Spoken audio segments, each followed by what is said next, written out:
Hello అండి. సైకాలజీలో మనం ఇంతకుముందు మూర్తిమత్వం అండ్ స్మృతి, విస్మృతి అనే టాపిక్స్ని మనం ఎక్స్ప్లెయిన్ చేసుకున్నాము. అలాగే ఈరోజు ఫస్ట్ చాప్టర్ వికాస దృక్పథాలు అనే దాంట్లో ఇంపార్టెంట్వి మనం ర్యాపిడ్గా రివిజన్ చేసుకుందాము.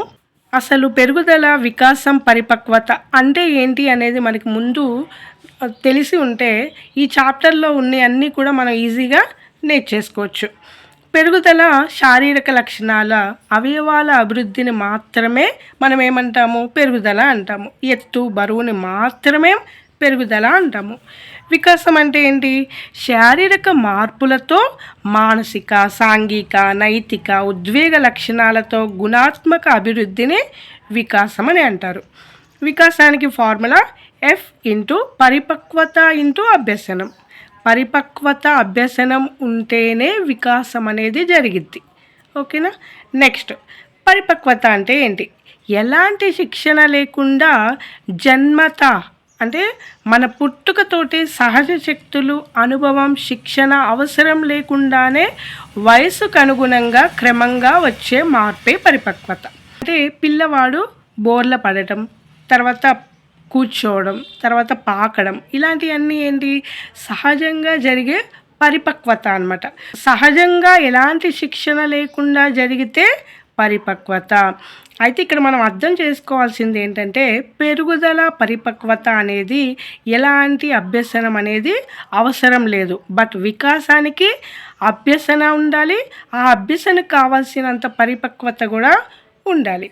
ఓకే, నెక్స్ట్ వికాస సూత్రాలు. ఇక ఈ వికాస సూత్రాలలో బిట్ లేని క్వశ్చన్ పేపరే లేదు కదా.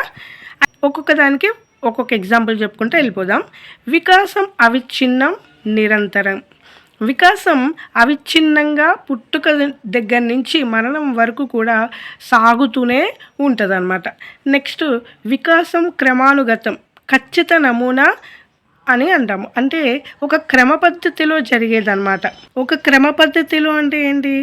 ముందుగా ప్రాకుట, కూర్చునుట, నిల్చునుట, నడువుట, అట్లాంటివి అనమాట. నెక్స్ట్, వికాసం సంచితమైనది. అంటే పూర్వపు మార్పుని ఆధారంగా చేసుకొని జరిగేదే వికాసం. పూర్వము రేఖాఖండం నేర్చుకున్నప్పుడు దాని ఆధారంగా చతురస్రం, సమగణం ఇలాగా నేర్చుకుంటారు అనమాట. అంటే వికాసం అనేది సంచితమైనది, పూర్వపు మార్పుని ఆధారం చేసుకొని జరిగేది. నెక్స్ట్ ఏంటి?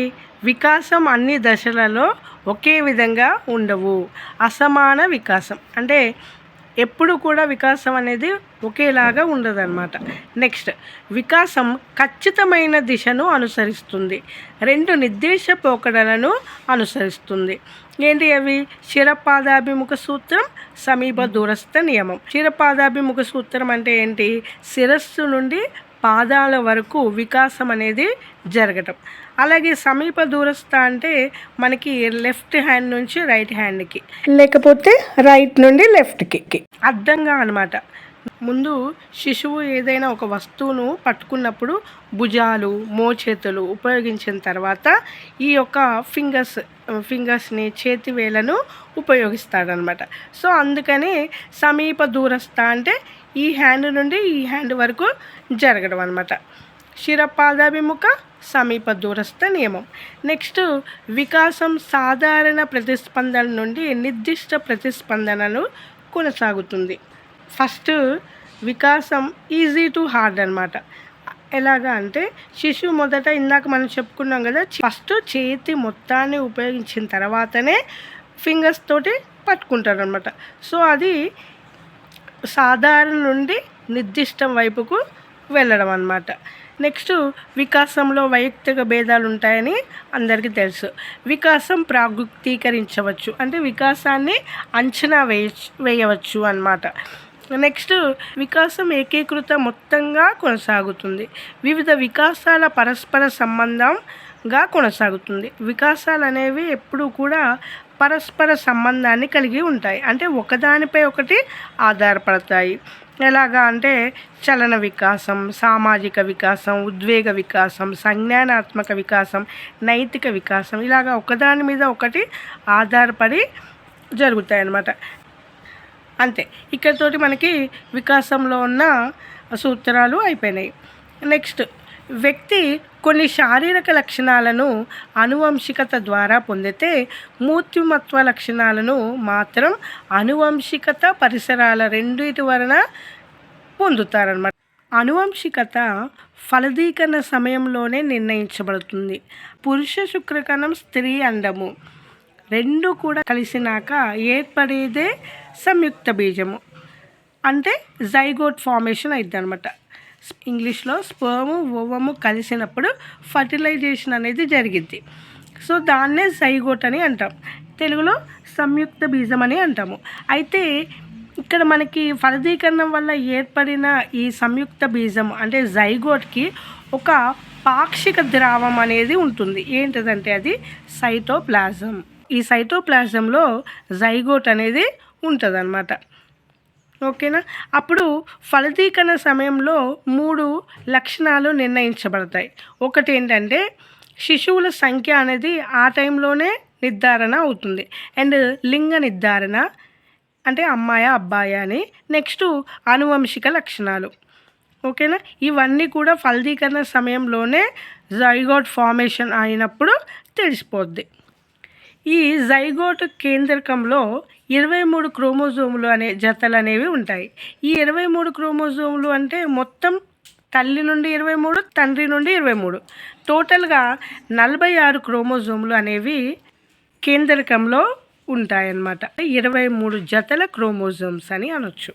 నేను ఈజీగా ఒకటి చెప్తాను. మన మానవుని జీవితం అనేది ఒక సెల్ అంటే ఒక కేంద్రకంతో స్టార్ట్ అవుతుంది. ఒక కేంద్రకంతో మనం స్టార్ట్ అయినప్పుడు మన బాడీలో అనేక వేల సెల్లులు అనేవి కేంద్రకాలు అనేవి ఉంటాయి. అయితే ఇక్కడ ఒక్క కేంద్రకంలో 23 క్రోమోజోములు అనే జతలు ఉంటాయి. ఈ 23 క్రోమోజోముల జతలు అంటే టోటల్గా 46 క్రోమోజోములు. అంటే తండ్రి నుండి 23, తల్లి నుండి 23 వస్తాయన్నమాట. అయితే ఈ జన్యువులే అనువంశికతకు ప్రాథమిక ఆధారం. జన్యువులే అనువంశికతకు ప్రాథమిక ఆధారం. ఒక తరం ఇంకో తరంలో అందించేవి జన్యువులు, జీన్స్ అన్నమాట.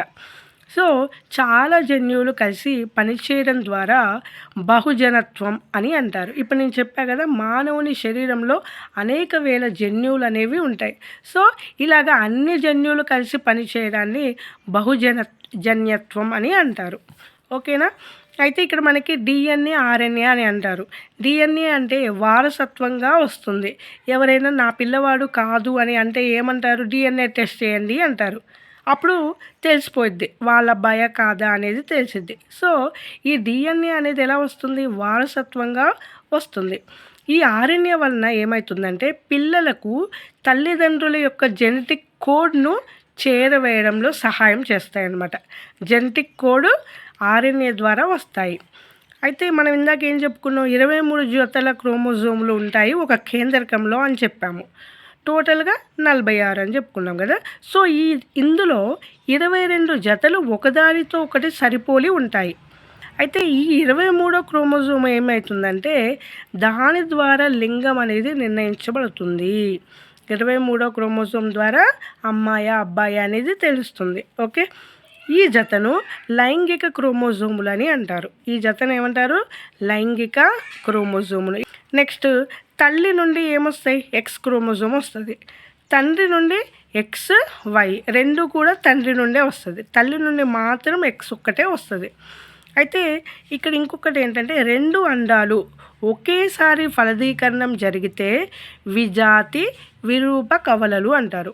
ఇప్పుడు 2 అండాలు, ఇదొక అండం ఇదొక అండం ఒకటేసారి ఫలదీకరణం అంటే ఫర్టిలైజేషన్ జరిగితే అబ్బాయి అయినా పుడతాడు, అమ్మాయి అయినా పుట్టిద్ది. లేకపోతే 2 అబ్బాయిలు 2 అమ్మాయిలు పుడతారు.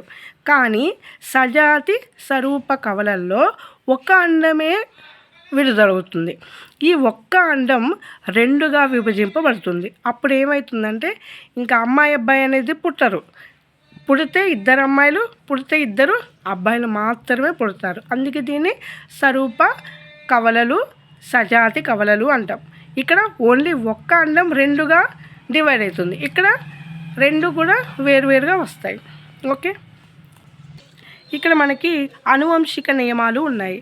గ్రెగర్ మెండల్ అనే ఆయన ఆస్ట్రియా దేశానికి చెందిన ఆనువంశిక శాస్త్రవేత్త అనమాట. అయితే ఈయన 3 విధాలుగా వివరించాడు. ఏంటంటే సారూప్య నియమం, సామ్య నియమం. సారూప్య నియమం అంటే ఏంటి అంటే పేరెంట్స్ నుంచి పిల్లలకు ఒక్కటే సేమ్ లక్షణాలు అనేవి వస్తాయి. వాళ్ళు తెలివిగల్లోళ్ళు అయితే వీళ్ళు తెలివిగల్లోళ్ళు, వాళ్ళు పొట్టోళ్ళు అయితే వీళ్ళు పొట్టోళ్ళు, పొడుగోళ్ళు అయితే పొడుగోళ్ళు, అట్లా సేమ్ రావడాన్ని సారూప్య సామ్య నియమం అంటారు. అదే ప్రతిగమన తిరోగమన నియమం అంటే అసలు కంప్లీట్గా తల్లిదండ్రులు ఒకలాగుంటే పిల్లలు అనేవాళ్ళు ఒకలాగుంటారు అనమాట, క్వైట్ ఆపోజిట్.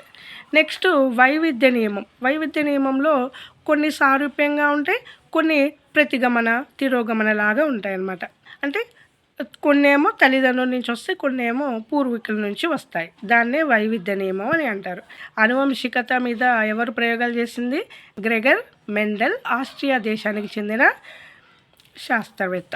నెక్స్ట్ మనకి ఆనువంశికవాదులు, పరిసరవాదులు ఉంటారు. అయితే నేను క్లియర్గా ఏం చెప్తానంటే ఆనువంశికతవాదులు వాళ్ళు ఏ రంగాల మీద ఎవరి మీద ప్రయోగం చేశారు అనేది మాత్రం చెప్దాం. ఆల్పోర్ట్ ఆయా రంగాలలో ఉన్న వారిపైన చేశాడు. అంటే ఏంటంటే ఈయన ఉద్దేశం ప్రకారం సంగీతం నేర్చుకున్న బాలసుబ్రహ్మణ్యం కొడుకు సంగీతమే నేర్చుకున్నాడు కదా, అయితే ఎవరు ఏది నేర్చుకుంటే వాళ్ళ పిల్లలకు కూడా అదే వస్తాయి, ఇవి కూడా ఆనువంశికత వలన వస్తాయి అని ఈయన అంటారనమాట. ఓకే. గాల్టన్ ఈయన హెరిడిటరీ జీనియస్ అనే గ్రంథాన్ని రచించాడు. ఈయన కూడా ఇంగ్లాండ్ దేశంలో కొంతమంది పేదవారి మీద ఉన్నవారి మీద ప్రయోగాలు చేశాడు. నెక్స్ట్ గోడార్డ్ ఈయన మార్టిన్ కల్లికాక్ అనే వారిపైన ఆనువంశికత పరిశోధనలు చేశాడు.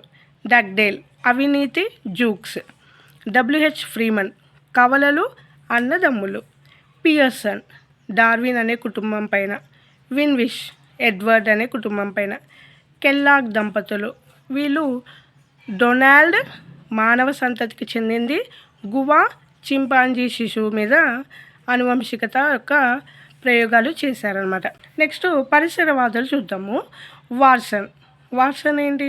ప్రవర్తనవాది అంటాం కదా. సో ఈయన బిహేవియరిజం అనే గ్రంథాన్ని రచించాడు. ఫ్రీమన్ కవలలపైన పరిశోధనలు చేశాడు. న్యూమన్ సమరూప కవలల మీద పరిశోధనలు చేశారు. గోర్డాన్ పడవ నడిపే జిప్సీ పిల్లల మీద ప్రయోగం చేశాడు. నెక్స్ట్ బాగ్లే ఈయన ఎడ్యుకేషన్ డిటర్మినిజం అనే గ్రంథాన్ని రచించాడు. అయితే ఈ బాగ్లే అనే ఆయన విద్యా అవకాశాలు పాఠశాల ఇవి వ్యక్తుల వికాసానికి సహాయపడతాయి అని చెప్పారు.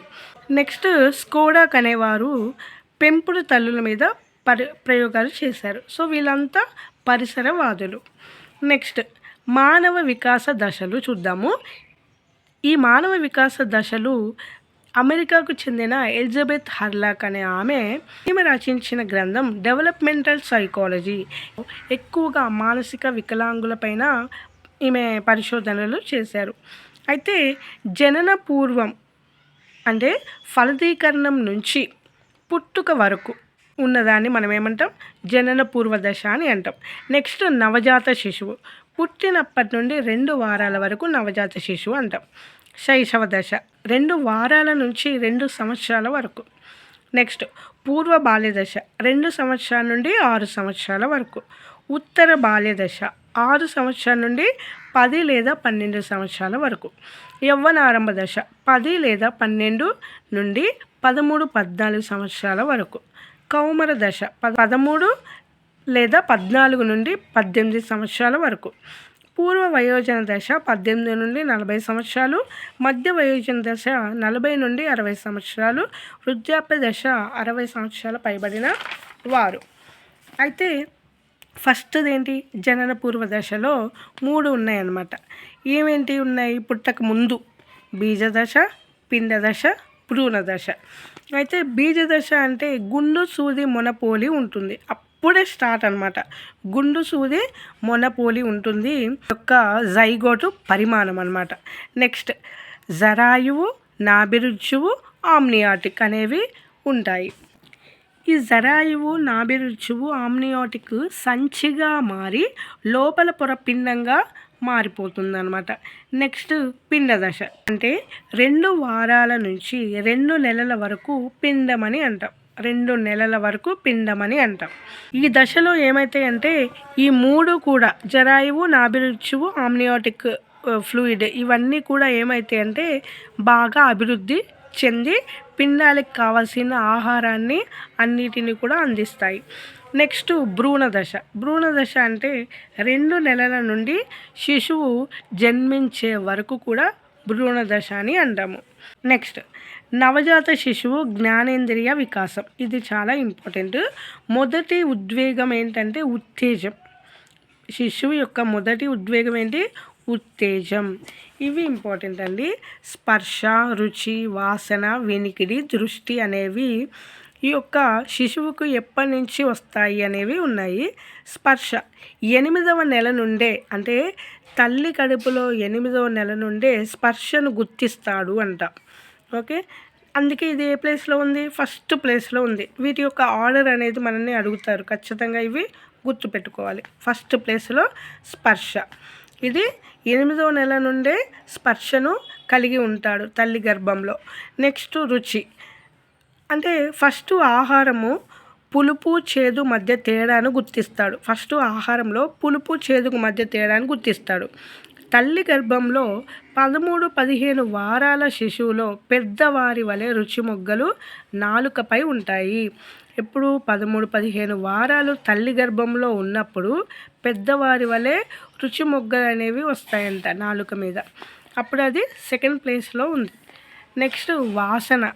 ఈ వాసన 2వసారి తాగినప్పుడు తల్లి వాసనను గుర్తుపడతాడంట. ఫస్ట్ టైం కాకుండా సెకండ్ టైం తాగినప్పుడు తల్లి యొక్క వాసనను గుర్తిస్తాడు. ఇది థర్డ్ ప్లేస్లో ఉంది. నెక్స్ట్ 4th ప్లేస్లో వినికిడి. 23 నెలల శిశువు బయట నుండి వచ్చే శబ్దాలను వింటాడంట. అయితే బయటకు వచ్చిన తర్వాత తల్లి స్వరం ఇతర స్వరానికి 3వ రోజు నుండి గుర్తిస్తాడు. బయటకు వచ్చినాక 3వ రోజు నుంచి వాళ్ళ మమ్మీ ఎవరు, ఇతరులు ఎవరు అని గుర్తిస్తాడు. నెక్స్ట్ ఇది 4th ప్లేస్. నెక్స్ట్ 5th 12 అంగుళాల దూరం వరకు మాత్రం చూస్తాడంట. ఎన్ని అంగుళాలు? 12 అంగుళాలు. 1 మంత్ తర్వాత తెలుపు రంగులను చూడగలరు. 2 నెలల తర్వాత వివిధ రంగులను గుర్తిస్తాడు. అండ్ నెక్స్ట్ 6-7 నెలలకు బాగా దృష్టి అనేది అభివృద్ధి చెందింది. అయితే లాస్ట్లో ఉందేంటి? దృష్టి. స్పర్శ, రుచి, వాసన, వినికిడి, దృష్టి. నెక్స్ట్ చలన వికాసం. ఇప్పటి వరకు మనం ఏం చూసుకున్నాము? శిశువులో పుట్టిన తర్వాత ఏవేవి అభివృద్ధి చెందుతాయని చూస్తాం. ఇప్పుడు శిశువులో చలన వికాసం ఏంటో చూద్దాము. ఓకే, నవజాత శిశువు. నవజాత శిశువులో ఏమేమి డెవలప్ అవుతాయి? ఫస్ట్ తల శరీరం మొత్తంలో 4వ వంతు ఉంటుందంట. అంటే బాడీలో కంటే 1/4 తలనే ఉంటుంది. నవజాత శిశువు 18 నుండి 20 అంగుళాల పొడవు ఉంటారు. ఇంకా 2.5 నుంచి 3.5 కేజీల బరువు ఉంటాడు. 6 నుంచి 8 పౌండ్ల బరువు. ఈ కేజెస్ని మనం పౌండ్లలో రాస్తే 6 నుంచి 8 పౌండ్ల బరువు. నెక్స్ట్ శైశవ దశ.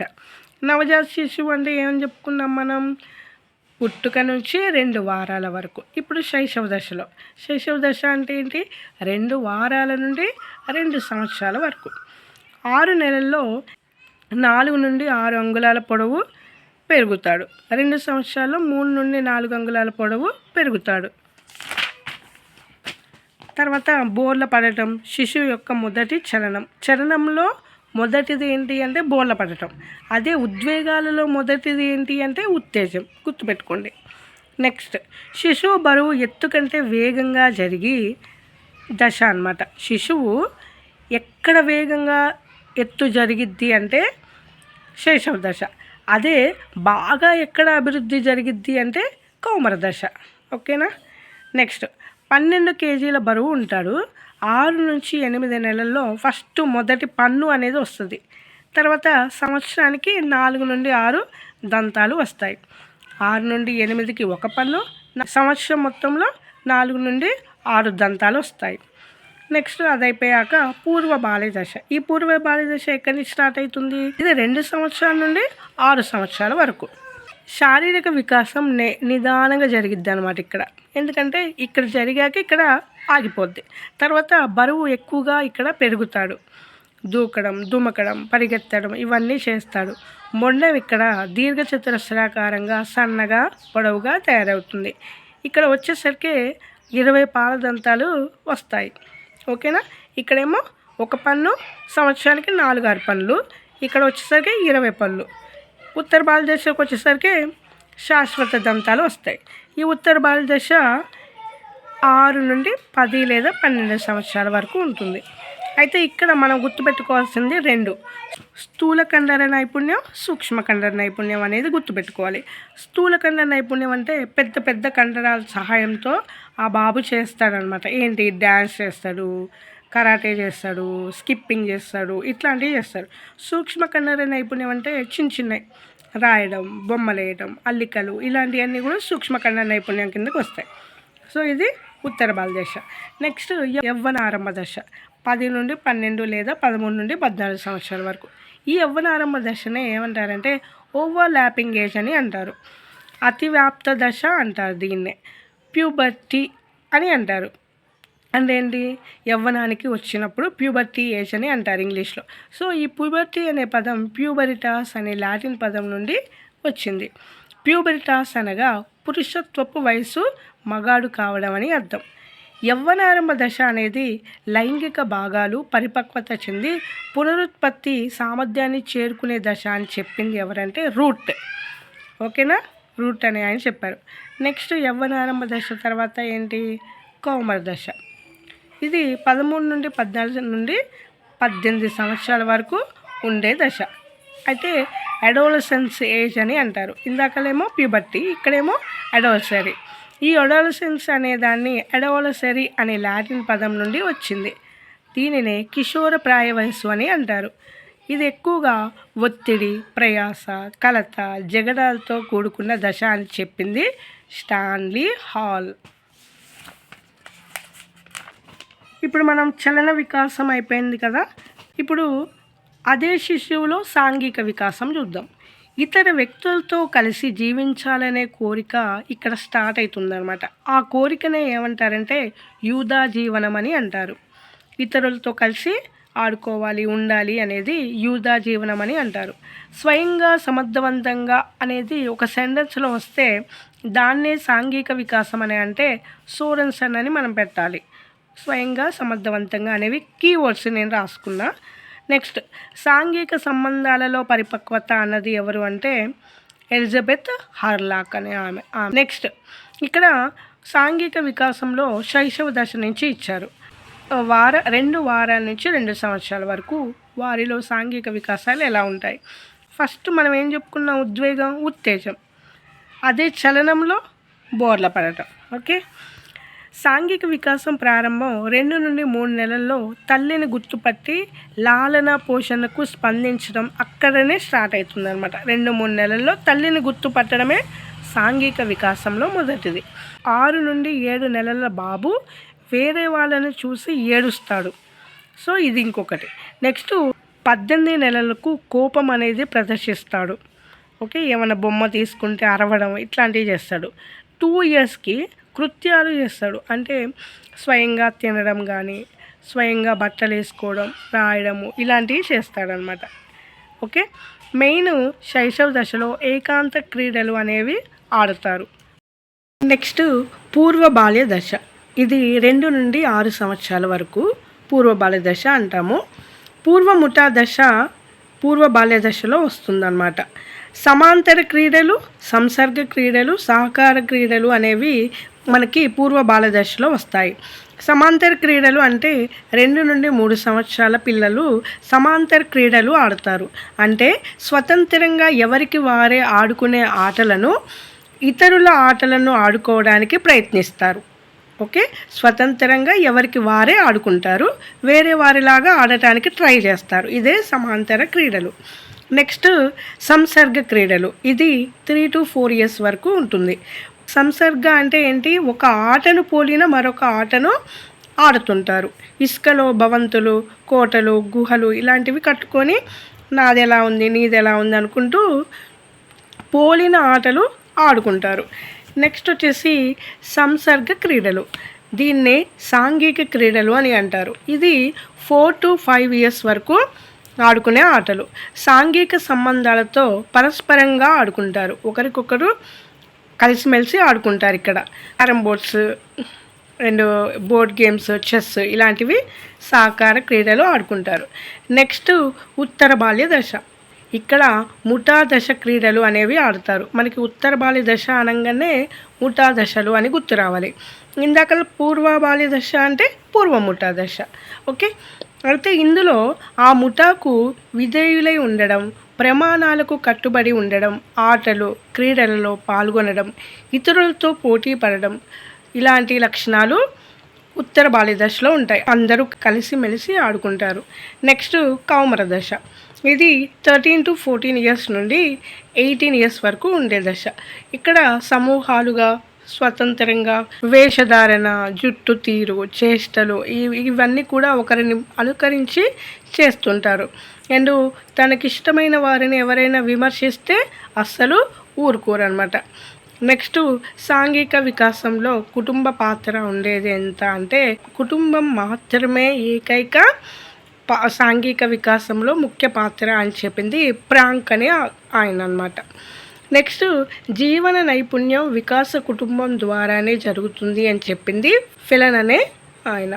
నెక్స్ట్ సాంఘిక వికాసంలో క్రమశిక్షణ పాత్ర అంటే, క్రమశిక్షణ అంటే ఏంటి? డిసిప్లిన్. ఈ డిసిప్లిన్ అనే పదం డిసిప్లినార్ అనే లాటిన్ భాష నుండి వచ్చింది. అంటే టు టీచ్, బోధించడాని అర్థం. అంతే అండి, ఇక్కడతో మనకి సాంఘిక వికాసం అనేది కంప్లీట్ అయిపోయింది. నెక్స్ట్ ఉద్వేగ వికాసము, భాషా వికాసాలు ఉన్నాయి. ఇవి మనం నెక్స్ట్ క్లాస్లో చూద్దాము. అందరు కూడా వీడియోను లైక్ చేయండి, సబ్స్క్రైబ్ కూడా చేసుకోండి. Thanks for watching.